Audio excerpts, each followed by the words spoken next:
Olá, hoje vamos para a nossa terceira aula do tópico da relação risco e retorno. Nessa aula, o nosso objetivo é discutir o modelo do CAPM, o Capital Asset Pricing Model.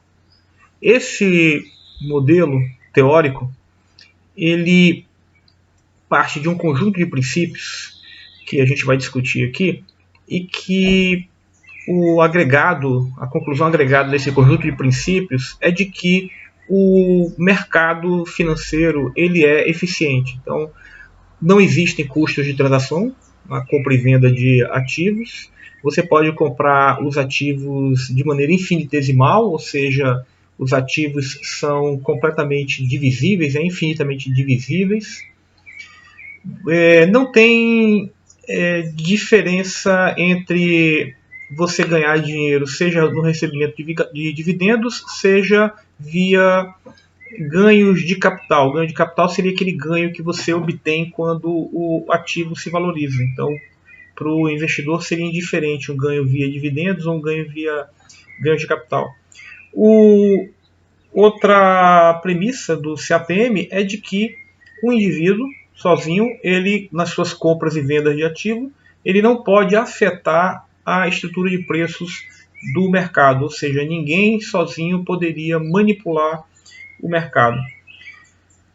Uma outra premissa é de que os investidores tomam decisões apenas com base em expectativa de desempenho futuro dos ativos e numa expectativa de risco associada a esses retornos futuros.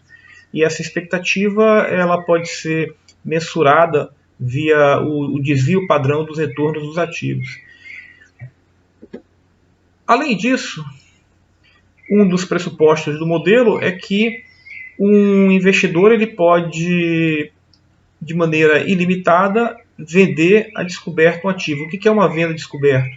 Você não tem um determinado ativo, mas você assume uma posição vendedora desse ativo e você vai entregar esse ativo eventualmente em data futura. Você assumiu que você está vendido num determinado ativo, mesmo sem ter. Tá? Então é aquilo que é chamado de venda a descoberto. O mercado financeiro permite esse tipo de operação. Pode-se tomar dinheiro emprestado de maneira também ilimitada. Há uma taxa que a gente vai discutir, que é a taxa livre de risco. E eu posso tomar dinheiro emprestado, eu também posso emprestar dinheiro e receber essa taxa livre de risco. Bom, outra premissa forte do modelo é que todos os investidores eles têm expectativas homogêneas acerca do futuro, ou seja, todo mundo tem as mesmas expectativas de risco-retorno que vão fundamentar a tomada de decisão dos investidores. E, além disso, todos os ativos são negociados no mercado. O mercado é bastante amplo e você pode comprar e vender um conjunto bem amplo de ativos no mercado. Você pode negociar. Enfim, são várias premissas e umas a gente pode ter uma visão mais crítica ou menos crítica, mas são todas essas premissas que acabam criando um divisor de águas no campo das finanças. Ora, esse conjunto de premissas vai levar a uma consequência natural. Se essas premissas são válidas, nós podemos dizer que os mercados são eficientes. Quando nós dizemos que o mercado é eficiente, a gente quer dizer com isso que nenhum investidor individualmente é capaz de uma forma sistemática ter ganhos acima daqueles ganhos preconizados pela relação risco-retorno. Ou seja, isso quer dizer que ninguém pode ganhar e também perder, né, mais do que aquilo que está previsto em uma relação teórica que nós vamos discutir mais à frente. Todas as relações, todos os retornos que um gerente, um investidor vai obter são consequências dos riscos que ele assume. Ninguém teria capacidade de processar melhor ou pior a informação de tal maneira que ele pudesse auferir ganhos acima daqueles previstos na relação risco-retorno. Então, esse conjunto de premissas, uma vez válido, leva à consequência de que os mercados são eficientes. Se essas premissas não forem válidas, significa que o mercado é ineficiente. Sendo o mercado ineficiente, se as pessoas que acreditam na ineficiência dos mercados, elas vão acreditar que é possível que um gestor, acompanhando dados de mercado, processando informação, um gestor teria condições de ganhar mais do que aquilo que é previsto na relação risco-retorno. Ora, qual é a ideia para deixar a coisa mais simples ainda? Se duas pessoas correm o mesmo nível de risco, aqueles que acreditam que o mercado é eficiente vão dizer que essas duas pessoas vão ter,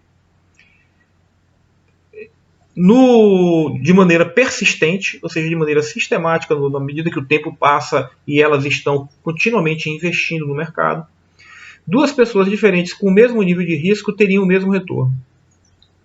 Para aqueles que acreditam que os mercados são ineficientes, duas pessoas no mesmo nível de risco, de maneira persistente, investindo de maneira persistente, contínua, eles poderiam obter retornos diferentes em função de suas habilidades de gestão de ativos. Então, quem acredita em mercado ineficiente defende a ideia de que um gerenciamento ativo dos recursos agrega valor na política de investimento. Para aqueles que defendem que os mercados são completamente eficientes, a melhor abordagem de gestão seria a gestão passiva, porque dois gestores distintos correndo o mesmo nível de risco vão chegar ao mesmo nível de retorno se o investimento for feito de maneira contínua, se houver persistência no investimento. Bom, vamos então para as bases matemáticas e as bases de cálculo que vão acabar dando substância e, ao mesmo tempo, permitindo que a gente faça uma avaliação das consequências do modelo. Então, a primeira coisa que a gente precisa do ponto de vista matemático é construir o modelo e trabalhar as premissas desse modelo de uma maneira matemática. A primeira questão é o seguinte: nós já vimos como calcular o retorno esperado de uma carteira. Tá? Então, esse aqui é o retorno esperado de uma carteira.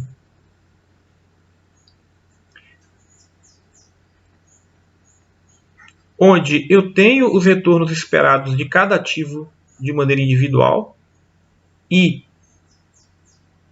corresponde a um ativo qualquer, e N corresponde ao número total de ativos. Bom, eu posso calcular também, a gente já discutiu, a variância de uma carteira. A variância de uma carteira é consequência da variância individual de cada um dos ativos e da covariância entre esses ativos. Como esses ativos covariam de maneira conjunta. Nós já vimos também um conceito, que é o conceito de correlação, que a gente já aprendeu aí em cursos de estatística, que dois ativos I e J, a correlação é uma medida padronizada e que tem um sentido similar ao da covariância. Então, ele mede o grau de comportamento conjunto entre duas variáveis aleatórias. Então, a gente já viu que a correlação é a covariância dos dois ativos, entre os dois ativos, dividido pelo desvio padrão do ativo I e do desvio padrão do ativo J. Então, olha só, a covariância é um conceito que a gente vai discutir um pouco mais à frente, mas aqui é importante a gente perceber o seguinte, que a variância da carteira é uma função da covariância ou da correlação entre os diversos ativos. E além disso, a variância da carteira também é função da variância individual de cada um dos ativos.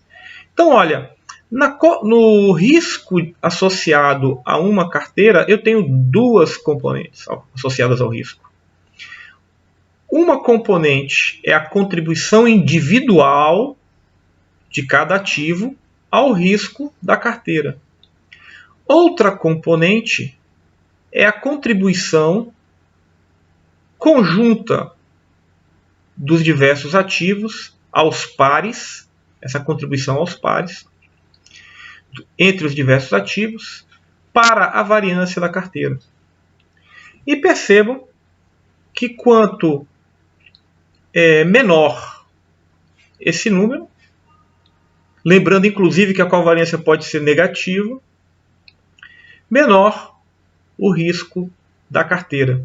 Então, se eu tenho um conjunto de ativos que tem variâncias individuais, a associação a essa carteira de vários ativos com baixa covariância ou baixa correlação, ou até mesmo covariância negativa ou correlação negativa, a inserção desses ativos traz um efeito de redução do risco da carteira. Então, o risco da carteira é influenciado por dois componentes.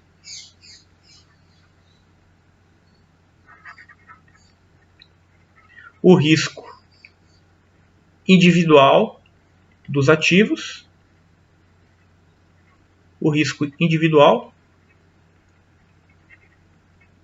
de cada um dos ativos e aquilo que nós chamamos de efeito diversificação. Esse efeito de diversificação corresponde à contribuição ao risco de ativos distintos que são alocados em uma carteira. E esse conceito de diversificação é muito importante, porque é ele que vai permitir que a gente busque otimizar carteiras. Então, o que seria uma otimização? Uma otimização de carteira seria você produzir uma carteira que, para um dado nível de risco, ela te entregasse o maior retorno esperado. Então, veja bem, nós precisamos de duas funções aqui. Uma é a do retorno esperado e a outra é a do risco. Bom, se eu tiver apenas dois ativos, aquelas duas expressões elas podem ser rearranjadas de tal maneira que a gente consiga uma relação, uma curva que expresse a relação entre o retorno esperado da carteira, a expectativa de retorno do portfólio, a expectativa de retorno da carteira, ou o retorno esperado da carteira, né, que aparece aqui, ou do portfólio, que aparece aqui no nosso eixo vertical, contra o risco da carteira. Então veja bem, se a correlação entre os ativos for 1, a relação entre retorno esperado é dada por uma reta. Tá? Então se eu substituir aqui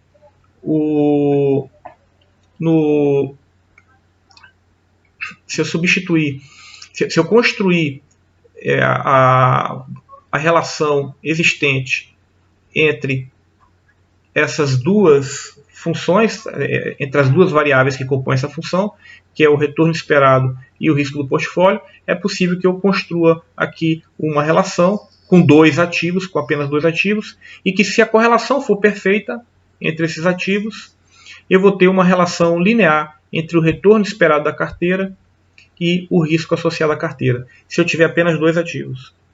E se a correlação for 1. E se a correlação não for 1? Porque a gente já comentou que esse efeito de correlação ele traz uma diversificação da carteira. Se a correlação é 1, quer dizer que eu coloquei dois ativos que são perfeitamente correlacionados. Significa que se o preço de um ativo sobe, o outro tende a subir também. Sempre que o preço do ativo sobe, se eles forem perfeitamente correlacionados, o preço do outro ativo vai subir também. Sempre que o ativo tiver um ativo I, o preço dele cair, o ativo 1, no nosso caso, cair, o preço do ativo 2 também vai cair. Nós temos apenas dois ativos, né? E eu estou imaginando que a correlação é perfeita. Mas a gente já viu que a correlação pode não ser igual a 1. A correlação ela pode variar de menos 1 e 1. E a gente sabe que eles são perfeitamente correlacionados se a correlação for 1. Ora, mas e se a correlação não for 1? Se a correlação for meio? Olha o que acontece. Eu não tenho mais uma reta. Se a correlação for meio, eu tenho uma curva. E o que acontece se essa correlação diminuir mais ainda? Olha, eu diminuir de 1 para meio. E se eu diminuir mais ainda? Olha o que acontece se a correlação for 0, se os ativos forem independentemente correlacionados. E o que acontece se os ativos forem perfeitamente, negativamente correlacionados? Eu tenho essa relação. Então veja, eu estou com dois ativos apenas na carteira e eu estou mostrando para vocês como que a correlação, o efeito diversificação, afeta o comportamento da carteira. Como a correlação afeta a relação risco-retorno. Lembrando sempre, por favor, tenha em mente que nosso objetivo é discutir a relação entre risco e retorno dos ativos. Então, olha só. O que nós temos é que, com o problema definido de maneira bem simples, com apenas dois ativos, eu posso construir uma função que me permita definir a relação risco-retorno com apenas dois ativos. E aqui nesse gráfico a gente tem diferentes curvas para diferentes valores de correlação. Ora, e a situação para vários ativos na minha carteira? Eu não tenho mais apenas dois ativos em uma carteira. Agora eu tenho vários ativos na carteira. Eu estou montando uma cesta de investimentos onde eu considero incluir vários ativos na minha cesta de investimentos. Ora, se eu considero incluir vários ativos na minha cesta de investimento, eu não consigo mais estabelecer uma relação única entre retorno e risco de maneira matemática. Tá? O que eu vou conseguir estabelecer é uma área, uma região de valores possíveis para a relação risco-retorno. Tá? Eu tenho aqui uma região de soluções viáveis. Ou seja, eu posso construir carteiras. O que eu quero dizer com isso?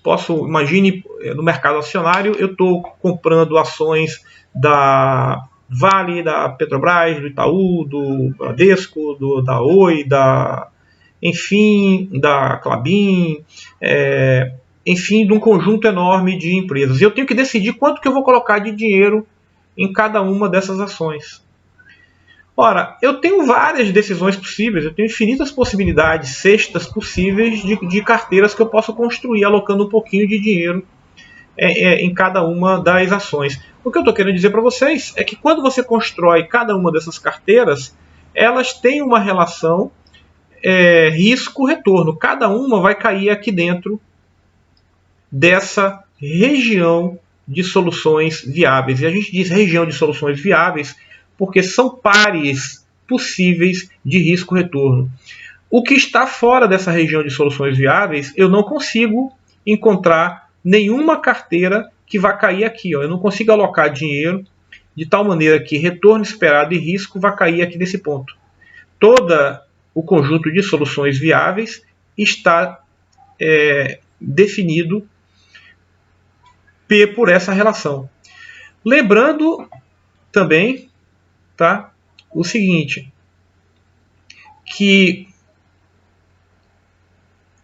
eu tenho como objetivo, certo?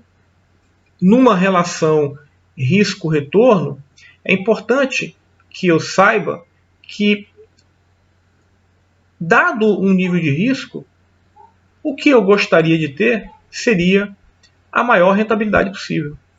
Significa o seguinte, dado um nível de risco, se você escolhe um ponto aqui, qualquer, o meu objetivo seria encontrar uma carteira que tivesse o maior nível de risco possível. Isso seria o que o investidor racional buscaria. Outra coisa que é importante ter em mente é que a escolha dos retornos esperados não é um problema trivial. Tá? Por quê? Porque ninguém tem bola de cristal para saber quais seriam os retornos no futuro dos ativos. O que os investidores fazem é construir uma expectativa para os retornos futuros. Então, quando eu disse para vocês aqui que eu não vou conseguir encontrar uma carteira que me dê um retorno aqui, eu não consigo encontrar uma carteira que me dê aqui, que vai me dar um retorno aqui, para minhas expectativas de retornos que são dadas ex ante do fato acontecer. Tá? Eu não estou querendo com isso dizer para vocês que no futuro os retornos que vão acontecer vão me levar a ficar dentro da região de soluções viáveis. Não, porque a região de soluções viáveis ela é construída a partir da sua expectativa a priori dos retornos e não a posteriori. Tá? Então eu tenho que construir isso a priori. Eu até posso fazer construções a posteriori, mas com outro objetivo. Normalmente a gente faz isso quando o meu objetivo é avaliar desempenho ex post de um gerente, tá? ou de vários gerentes. Quando eu quero avaliar o desempenho ex post de vários gerentes, eu vou fazer isso. Agora, a priori, quando eu construo a priori a fronteira eficiente, quando eu construo a região de soluções viáveis, né? A priori o que eu tenho é uma expectativa de retornos associado a uma expectativa de riscos que eu vou colocar nessas duas equações, essas expectativas, e com isso eu consigo construir várias carteiras que vão cair numa região de soluções viáveis. Agora, dessas várias carteiras, a gente vai ver que umas são melhores que outras.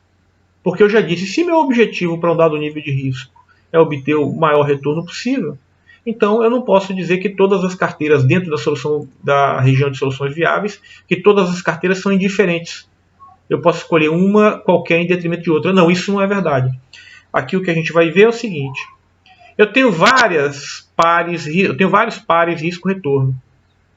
Os pares de risco-retorno em preto estão representados aqui dentro da região de soluções viáveis. Esses pares, essas carteiras, elas são menos eficientes do que as carteiras que estão aqui na curva, que estão dentro da região de soluções viáveis, mas que estão na fronteira da região.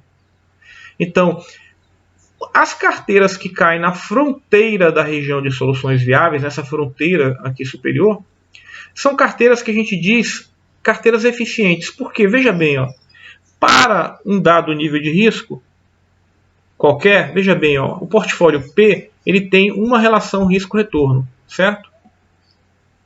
O portfólio A tem uma outra relação risco-retorno. Ou seja, quem é mais eficiente, o portfólio A ou o portfólio P? Ora, todos dois têm o mesmo nível de risco, que está caracterizado aí por sigma asterisco. Então esse sigma asterisco está me dando o risco do portfólio, o risco que o investidor quer assumir. Suponha que você tem um grau de aversão a risco que leva você a querer correr o risco sigma estrela. Ora, a priori você escolheria o portfólio P ou o portfólio A? Você escolheria o portfólio A, porque para um mesmo nível de risco ele tem mais retorno, certo? Veja o que acontece com o portfólio Q, R e S, tá? Comparativamente com os portfólios B, C, D. Os portfólios B, C e D são portfólios que caem ao longo da fronteira eficiente, são ditos portfólios eficientes. Os portfólios Q, R e S são portfólios que estão dentro da solução, da região de soluções viáveis, mas que não estão na fronteira. Então são ditos portfólios ineficientes. Então, veja, resumindo aí, na região de soluções viáveis, nós encontramos várias carteiras com perfis de risco e retorno. As carteiras P, Q, R, S, todas essas que estão dentro da região de soluções viáveis, são carteiras possíveis de serem construídas, mas que são carteiras dominadas pelas carteiras que estão na fronteira eficiente. As carteiras A, B, C e D são carteiras que estão na fronteira eficiente. Como que essa fronteira eficiente ela é calculada? Ela é calculada com base nessas duas relações. Então eu quero maximizar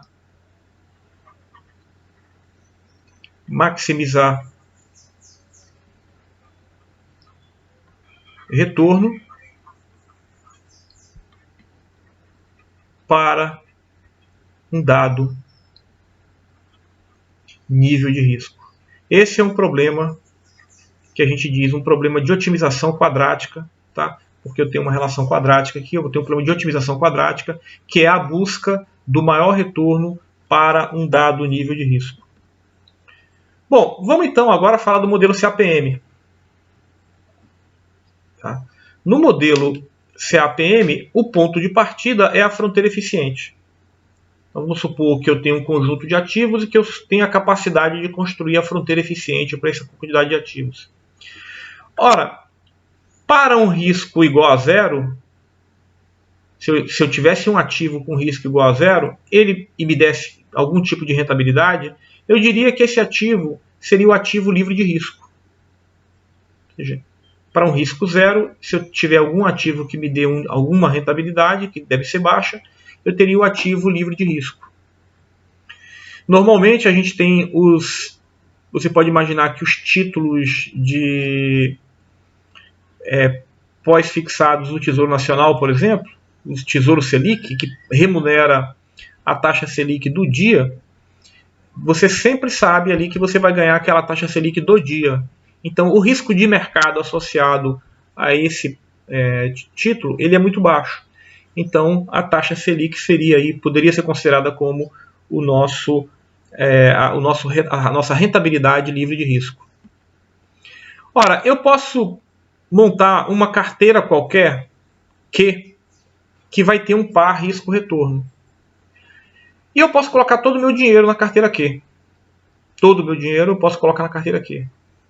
Mas se eu quiser também, eu posso não fazer isso. Eu posso colocar 50% de dinheiro na carteira Q, 50% de dinheiro na carteira que me dá no ativo livre de risco. Certo? Bom, e aí eu vou cair aqui no meio do caminho. Eu estou colocando um nível de risco-retorno que vai ficar no meio do caminho. Se eu colocar metade do dinheiro de um lado e metade do dinheiro do outro.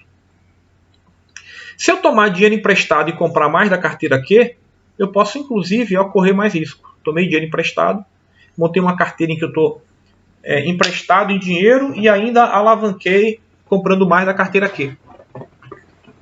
Então eu estou tomando mais risco. Posso caminhar aqui ao longo dessa reta na minha preferência de risco, simplesmente alocando mais ou menos dinheiro na carteira Q, e o dinheiro que eu alocar, tirar dela, eu posso deixar depositado para ser remunerado a taxa livre de risco. Então eu posso construir uma carteira, que é uma composição da carteira Q com ativo livre de risco, e navegar ao longo da reta Z' no perfil risco-retorno. Ora, mas eu posso fazer isso também com outra carteira, com a carteira E, que é uma carteira que a gente já viu, está na fronteira eficiente. Eu poderia comprar a carteira E e não a carteira Q e fazer a mesma coisa. Colocar parte do meu dinheiro na carteira e parte do meu dinheiro no ativo livre de risco, e eu caminharia nessa direção. Ou tomar dinheiro emprestado e comprar mais da carteira E, e eu caminharia nessa direção. Então eu posso caminhar nessa direção ou nessa direção. E evidentemente, um gestor de investimentos, entre optar pela carteira, usar essa estratégia com base na carteira E com base na carteira Q, ele vai preferir fazer isso com a carteira E. Ele vai montar suas estratégias de investimento, alocando mais ou menos risco, ou seja, botando mais ou menos dinheiro no ativo livre de risco, e comprando a carteira E em função do seu apetite a risco. Ou seja, ele vai caminhar ao longo da curva Z, duas linhas. Tá? Será que eu poderia fazer alguma coisa melhor do que isso? O William Sharp mostrou, junto com outros autores, eles mostraram que sim, é possível fazer alguma coisa melhor do que isso. É possível encontrar uma carteira, certo, que tangencia aqui, com uma reta que tangencia a fronteira eficiente e que termina no ativo livre de risco, e montar essa estratégia. Ao invés de fazer aquela estratégia de alocar correr o nível de risco sigma estrela e comprar a carteira Q e aí administrar Q ativo livre de risco, a gente viu que eu posso fazer a mesma coisa comprando a carteira E, caminhando ao longo da linha linha Z, duas linhas, né? A linha pontilhada Z, duas linhas aqui, é melhor do que eu caminhar ao longo dessa linha. Só que o Sharp mostrou que a gente pode caminhar ao longo dessa outra linha aqui que tangencia a fronteira eficiente e usar essa estratégia de alocar parte do dinheiro na carteira e parte do dinheiro no ativo livre de risco. E aí, ao invés de ter o retorno esperado eu vou ter o retorno RE, né? Eu vou ter o retorno esperado RP. O que eu estou tentando mostrar para vocês? Que para um dado nível de risco, a priori, eu posso construir uma carteira qualquer que está na região de soluções viáveis e gerenciar essa carteira. Quando eu achar que o mercado vai cair, eu tiro um pouco do dinheiro da carteira Q e boto no ativo livre de risco. Se eu acho que o mercado vai subir, eu posso até tomar dinheiro emprestado e aplicar mais na carteira Q. Ora, mas se eu for fazer isso com a carteira Q, é mais racional eu fazer com a carteira Z, duas linhas. Certo? Porque ela tem um perfil risco-retorno melhor. Aí, o William Sharp mostra que não, se é para fazer isso com a carteira E, faça com a carteira M. Você pode, ao invés de colocar todo o seu dinheiro na carteira E, você pode colocar parte do seu dinheiro na carteira M, parte do seu dinheiro no ativo livre de risco e caminhar ao longo dessa linha reta cheia aqui, onde você vai ter as melhores condições de gerenciamento de sua carteira no que diz respeito ao perfil risco-retorno. Baseado nas premissas que nós discutimos na abertura da aula, o Sharpe mostra que todos os investidores buscariam essa estratégia, a de comprar uma carteira representativa do mercado, certo?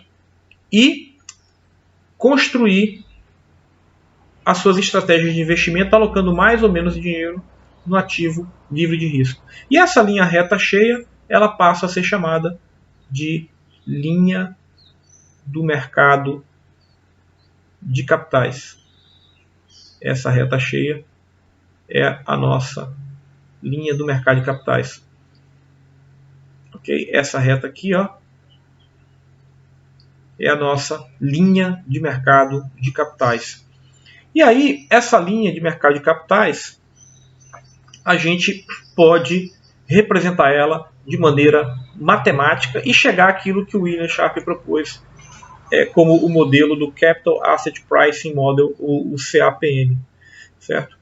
Então, veja que a gente pode, então, representar de maneira matemática, tá, aquela linha reta da seguinte forma. Aqui, de um lado, nós temos o retorno esperado de qualquer ativo, porque a premissa básica do Sharpe é que todos os investimentos eles deveriam cair na carteira, na linha, eles deveriam respeitar a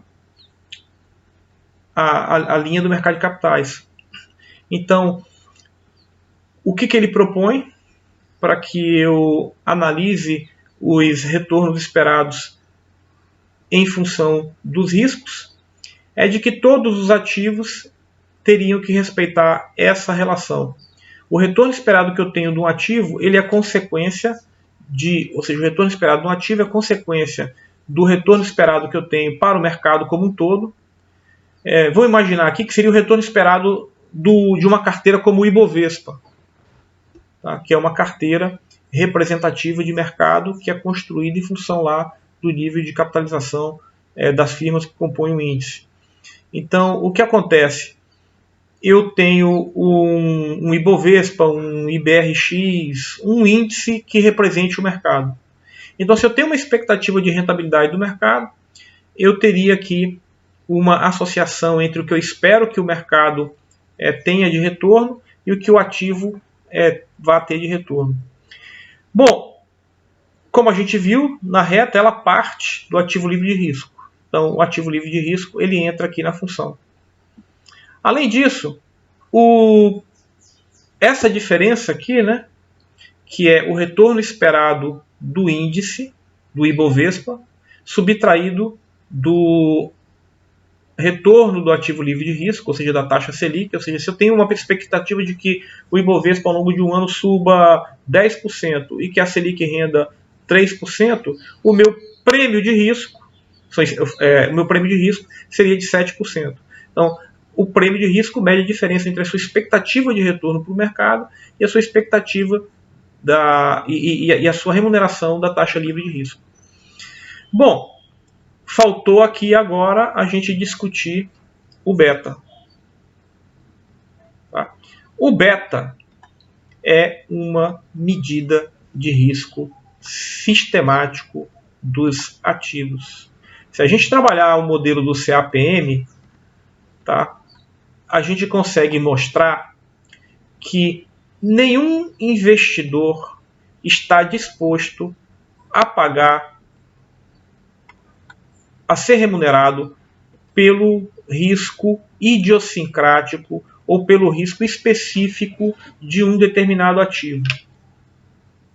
Por quê? Porque eu posso diversificar a minha carteira de investimentos e eu posso eliminar o risco que é intrínseco a cada ativo de maneira individual. Ou seja, eu tenho, quando a gente olha para os retornos de um ativo, vamos olhar para dar como exemplo o retorno de uma ação, de uma empresa, existe um componente do retorno que é associado àquela empresa, à gestão daquela empresa ou algum fato isolado que faz com que o retorno daquela empresa suba ou caia. Às vezes você simplesmente porque um diretor financeiro sai de uma empresa ou o CEO sai de uma empresa, as ações daquela empresa podem subir ou cair. Esse é um problema bem específico. É um problema idiosincrático daquela firma. Se você colocou dinheiro naquela firma, você está exposto a esse risco. Mas se você tem o seu dinheiro em várias firmas, em várias empresas, ora, do mesmo jeito que pode acontecer esse evento específico numa firma, positivo, e pode ser positivo, vai acontecer coisas específicas a outras firmas que podem ter um efeito negativo e que vão se anular. Então, a gente consegue mostrar que é possível você diversificar e eliminar o risco específico. O risco que é intrínseco, que é um risco idiosincrático a um único ativo. Esse risco eu consigo diversificar, isso eu consigo mostrar. É por isso que ele não aparece nessa função. Uma consequência de todas aquelas premissas do CAPM e a busca de composição do portfólio, de um portfólio eficiente, representativo de mercado, que vai me dar o RM aqui, e do ativo livre de risco, a consequência disso é que o risco idiosincrático ele é eliminável. E aí cabe ao gestor apenas escolher o seu nível de risco sistemático.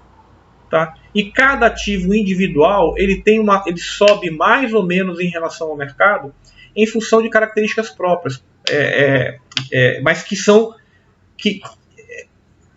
sistêmicas, né? São características próprias de exposição sistêmica, como por exemplo grau de endividamento. Então o grau de endividamento de cada firma ou o nível de alavancagem de cada firma vai fazer com que cada firma esteja mais ou menos exposta a uma mudança de expectativas do sistema, de comportamento do sistema. Então, veja só, o beta é uma medida do risco sistemático da firma, de como que aquela firma é afetada por alguma mudança nas características do sistema como um todo. Ele é diferente do risco não sistemático ou do risco idiosincrático.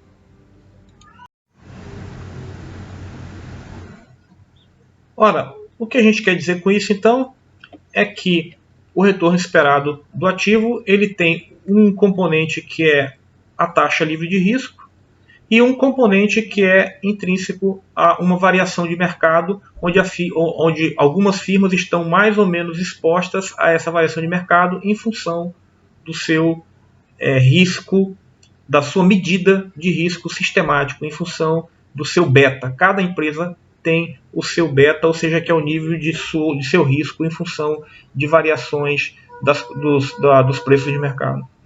Bom, pessoal, é isso que eu tinha aqui para apresentar para vocês hoje e eu espero encontrar vocês na próxima aula.